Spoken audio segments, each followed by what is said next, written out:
Aujourd'hui, à 320 km/h, un TGV franchit 89 mètres de rail par seconde.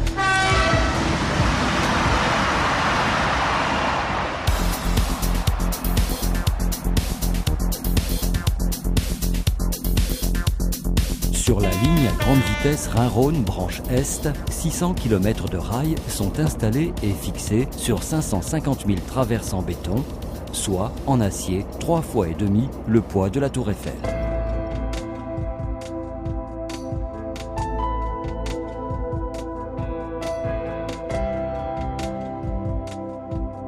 C'est ici que naissent les rails de la LGV. Une coulée d'acier qui va être profilée en usine sur une longueur de 80 mètres. Après fabrication de la fonte en haut fourneau, celle-ci est convertie en acier qui, coulé en lingotière, sera laminé à une température de 1600 degrés pour prendre, en refroidissant, sa forme de barre, appelée bloom.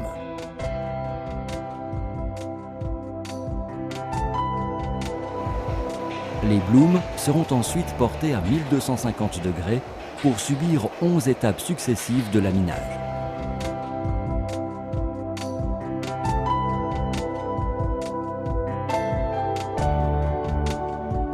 Le rail prendra alors sa forme définitive. Chaque rail, d'une longueur de 80 mètres, est l'objet de toutes les attentions et ne pourra être livré qu'après une multitude de contrôles de géométrie et d'homogénéité.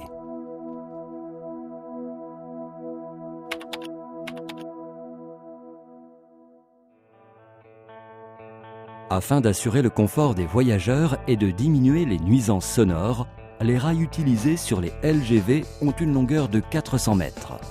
Ce sont donc 5 unités de base qui devront former un seul LRS, long rail soudé, qui pèsera alors 24 tonnes et aura une durée de vie de près de 30 ans.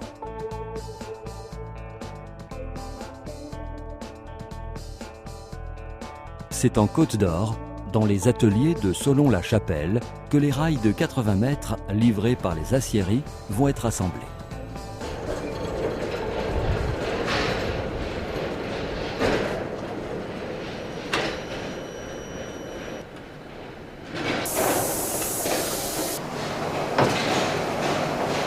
Après positionnement, chacune des extrémités est à nouveau usinée, car les surfaces doivent parfaitement s'ajuster pour pouvoir être soudées électriquement par induction, sans apport de métal, et assurer ainsi une parfaite homogénéité.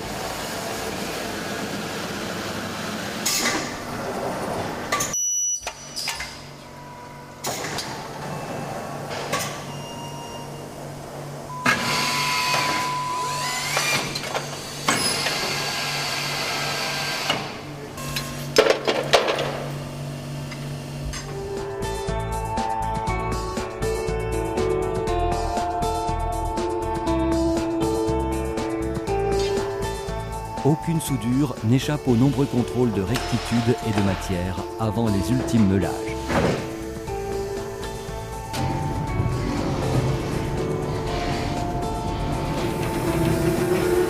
Les LRS sont maintenant prêts à rejoindre la base travaux de Villers-Sexel, d'où ils seront ensuite acheminés par train travaux pour être déchargés sur la ligne. Chaque train va emporter 42 barres de 400 mètres de LRS, soit environ 1000 tonnes pour 17 km de rail, qui montrent déjà une étonnante élasticité.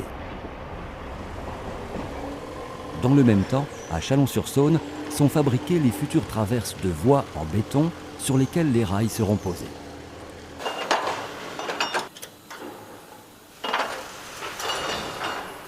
Chaque moule est équipé de plusieurs tiges d'acier de précontrainte et de 4 inserts en fonte du système d'attache.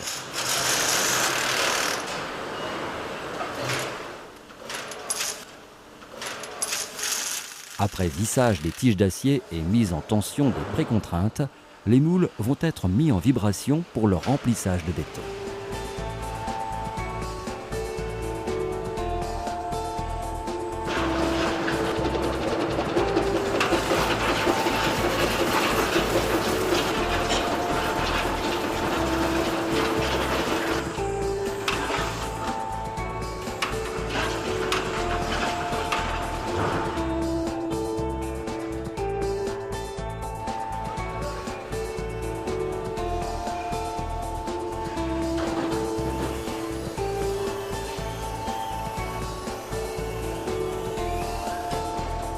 Ils passeront ensuite près de 8 heures dans des étuves avant de procéder au transfert des précontraintes du moule vers la traverse, puis, enfin, d'effectuer le démoulage.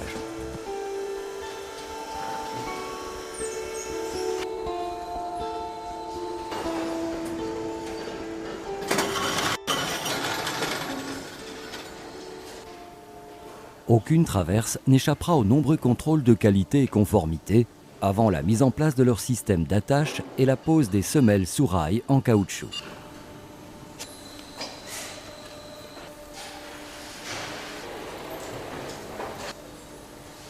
Les traverses sont maintenant prêtes à l'expédition vers la base travaux de Villers-Sexel, d'où elles rejoindront ensuite la ligne nouvelle à grande vitesse.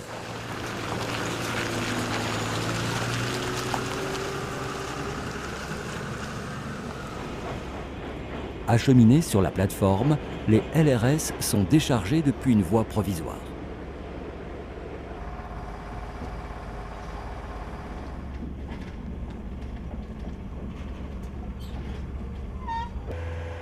Après la dépose de cette voie, les LRS forment un chemin de roulement adapté à la circulation des machines ferroviaires qui vont distribuer les nouvelles traverses béton en les positionnant tous les 60 cm sur un lit de ballast.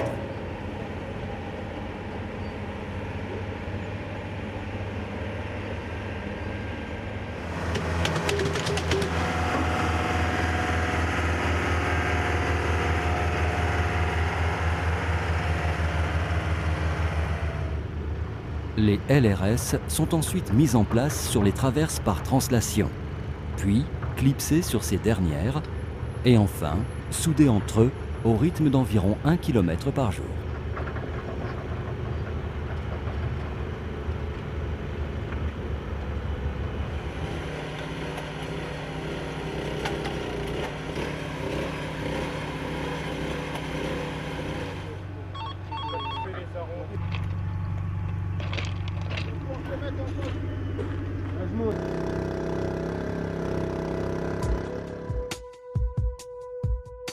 Plusieurs opérations consécutives de ballastage, de bourrage, de relevage pour donner à la voie son niveau définitif, ainsi que les réglages des voies sont ensuite réalisés jusqu'à obtenir une stabilisation parfaite, quelles que soient les contraintes subies, pour permettre ainsi le passage de train à 320 km/h en toute sécurité.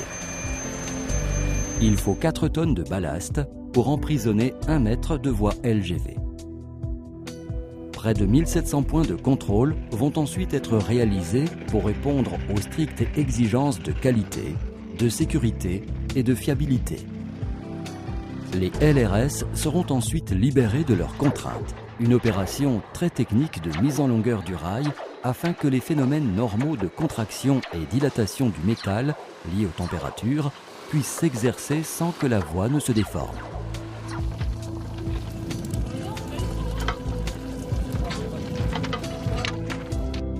Les surfaces de contact se devant d'être parfaites, les rails seront ensuite meulés, des opérations qui seront reconduites au long de la vie du rail dans le cadre de l'entretien normal des voies LGV. Les LRS sont maintenant prêts à résister aux agressions que lui feront subir les TGV lancés à grande vitesse.